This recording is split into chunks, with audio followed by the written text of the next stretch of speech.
Alright, so AMD have had a very exciting year with both Computex, CES, and now E3 dropping a whole bunch of stuff for gamers like ourselves that is just, it's gonna change and transform the way we play games.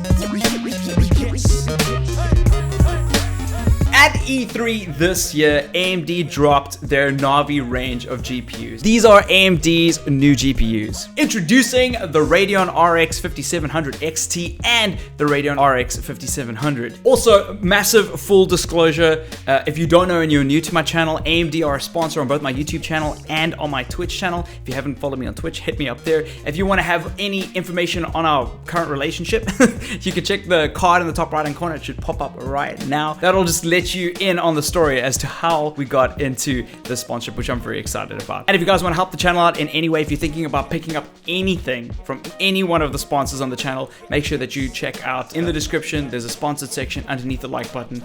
Use one of those links and you can give back to the space. Now, there are a ton of stats out there with the GPU. It's just crazy. If you don't know anything about graphics cards or gaming rigs, if you just play console and you're thinking of getting into PC gaming, a lot of this stuff can sound like extremely confusing. They're like 8 gigs of GDDR6 RAM. For some people, that's really overwhelming. So instead of me running you with a whole bunch of numbers, this video serves to let you know all the different new features that they are bringing to the table, what sets the new Navi architecture apart from previous generation GPUs, what I think is going to be the standard going forward in GPU technology. Alright, the RX 5700 XT is tackling the RTX 2070 directly. They've made that very clear, and the RX 5700 is tackling the 2060. They aren't going for the 2080s. They're not going up into the TI territory. That is left for the Radeon 7. Although it's on older architecture, there is a lot of rumors that next year in 2020 they're going to be announcing a new card, and there's a couple of reasons why. There's no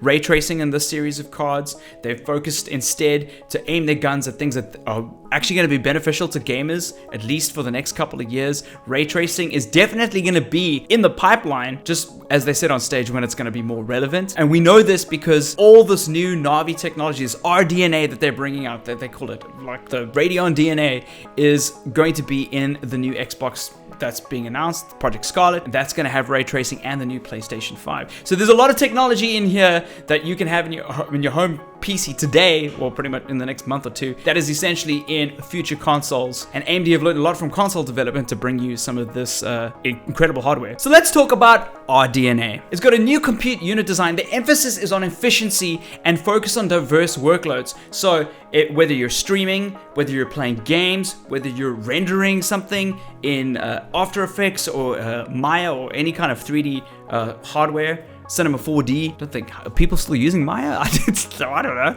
If you are using your machine to produce many different things with different workflows, then RDNA is there to kind of cater for you. I'm very excited, specifically as myself as a content creator who works and edits in Premiere. I do a lot of work in Photoshop. I play a lot of games. I live stream on Twitch. I need my machine to do a lot of different functions, and workload diversity is extremely important to me. Obviously, I'm going to be testing a lot of the stuff in July, so as July comes, stay tuned to the channel. I'll let you in on what's happening and jump into the streams as well. I'll chat to you guys about what kind of bit rates I'm able to push out and what kind of performance I'm able to get in OBS. It's built on the new 7nm chip, which is revolutionary, and it's got a touted 1.25 times performance per clock. As I mentioned before, all of this architecture, this RDNA, is going to be in future consoles. So anything that is coming out, Project Scarlet and PlayStation 5, are going to be packed with this stuff. And as a gamer, there are a couple of reasons why that's important. Game developers are currently making games developing titles for future consoles that we haven't seen yet that are running on this hardware. Optimizing it for AMD and for RDNA means that it's very likely that the PCs that we're going to be running at home, if you have an AMD setup, especially a full AMD setup with a Ryzen processor and a Radeon GPU, it's going to run extraordinarily well in weird ways. And they already did some benchmarks on stage, which I'll get into, which demonstrates the fact. And lastly, as a part of the RDNA thing, the die size on the board has changed. It's gotten a lot smaller, which has got a couple of benefits. It's got better performance, but ultimately it means that the cards are going to be cheaper. So it's the costs of these GPUs are going to be driven down and hopefully exponentially over time, which means that we're going to get better performance at a lower price. The next major feature is anti-lag. This is something that a lot of people completely overlook, especially when it comes to places like South Africa where we have very low latency. Now, that lag is not talking about latency to a server, it's talking about input lag. How they explain it, it's going to be improved input to display response time. So when you click, there's going to be a 31% reduction in lag between your action and what happens on screen. Why that's important for regions like us is that we can't change our internet structure, but we can work on ways to improve lag on our system. Remember, there's lag from your mouse to your machine to your machine to a server to your screen, and each one of these parts of the chain really affect what it feels like when there's lag. There are a couple things you can do to increase the response time on your local machine, which makes the effect of bad lag feel better. I'm actually going to do a whole video on this at some point. It's on my trailer in my list of things to do, but there are ways to potentially improve your lag when it comes to online play. A little caveat here, apparently if you're running anything more than 60 FPS, if you're running 144 Hertz or 200 Hertz, that 31% reduction in lag actually lowers because your screen and your system is taking that up. But if you're running at 60 FPS, that 31% is a lot more noticeable. So you might not have like a fancy screen, or you might be running like a television, for instance, and you're playing your games through a TV. I know a couple of people who do that. Then your rig is just going to be compensating for it, which is great. AMD have also included something called Radeon image sharpening. Now, I'm quite excited about this, and a lot of the demos that I've seen, it's hard to notice it on other people filming the screen at these events. When somebody films a screen at an event, it's getting processed through YouTube. It's disgusting. And you're watching it back at like 60 FPS. You can't actually assess the performance with your naked eye through somebody else filming a monitor. But the numbers on screen got me excited. NVIDIA do something similar. It's called DLSS. And basically what both of these systems do is they take a lower resolution, they sharpen it, and then upscale it, which gives you a really good performance. Now, because both of them do it, you might be saying, well, why is this such a big deal if Radeon are doing it? They were showing how efficient the GPU actually is at producing a really good picture. Some of the demos that are seen on other people's YouTube videos were running, NVIDIA was running at 40 FPS because they all enforce ray tracing on some titles like Battlefield 5, and it might look great, but it's putting a lot of strain on the GPU. But because the Radeon chips are better at processing the signal, it looks really good, but the frame rate is improved exponentially. So it's nearly double the frame rate in some of the examples that I had seen, which is great. You kind of want that high resolution, sharp picture that has a much better frame rate, because nothing beats frame rate. Frame rate beats resolution every day of the week. So I'm excited to see that with my naked eye and not on a spreadsheet with stats. The cards are also going to have PCIe 4 support, and this is exciting for a couple of reasons. I think this actually deserves a bit of a deep dive, and I'm going to probably do that in another video, but just a quick overview. PCIe 4 is going to be the new standard with motherboards going forward, and essentially the difference between 3 and 4 is that there's more lanes on the motherboard, so there's more traffic that goes through.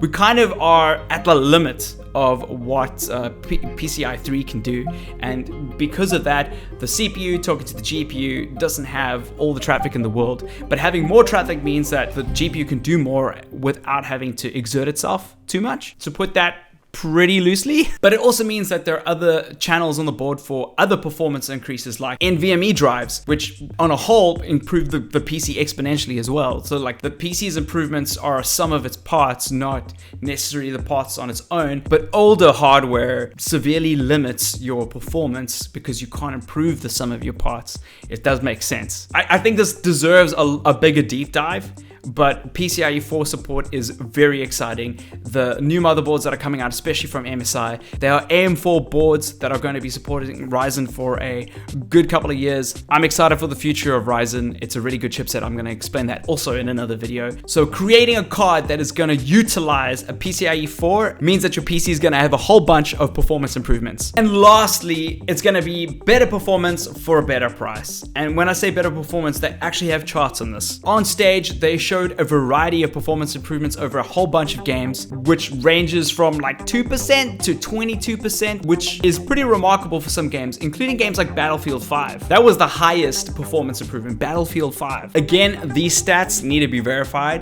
like next month, and I'm sure all the benchmarks are going to be coming out, so keep your eyes on that. But there's no doubting that if they are equivalent or even incrementally better with the prices that they're selling at, it's game changing. The price in dollars are as follows. The RX 5700 XT will launch at $449, while the RX 5700 will launch at $379. It's clear that the better value for money is the RX 5700 XT, which is about $100 cheaper than the 2070 with a better performance. And if you are running, again, the sum of all parts, so a PCIe 4th gen motherboard and a Ryzen chipset, you're going to be really seeing the most out of your GPU. It's not a matter of just equating GPU to GPU or a CPU to CPU these days. You've got to look at how each of them are complementing one another. All of these cards are going to be launched on the 7th of July this year, 2019. So stay tuned. I'm going to be doing a bunch of that. I'm going to have another video on the Ryzen chipsets. That pretty much wraps it up. What did you guys think of AMD's press conference at E3? What do you think of their announcements throughout the whole year? What do you think of their future, their trajectory? Where are they going? Stay tuned here because I'm going to be doing a whole bunch of AMD-centered content around these devices. I'm very excited. All of this competition at a lower price means only good things for gamers, and I'm very excited that gaming could be getting cheaper. There was a stage where GPUs were just getting pricier and pricier, and it wasn't looking good. Thanks, Bitcoin, and I'm really excited by this. Anyway, let me know in the comments below. I'll see you guys in another video. High five a stranger. Cheers. Why you be all on my line about nothing? Why won't you go get you $1 or something? Don't hang with a nigga who lying for nothing. I see that we different, you riding, I double. I don't do discussions on bragging about hundreds. Don't go to your places, I know that they sunken. Don't call me your brother, I barely could trust it. I talked to a shorty, she bagging the bugging.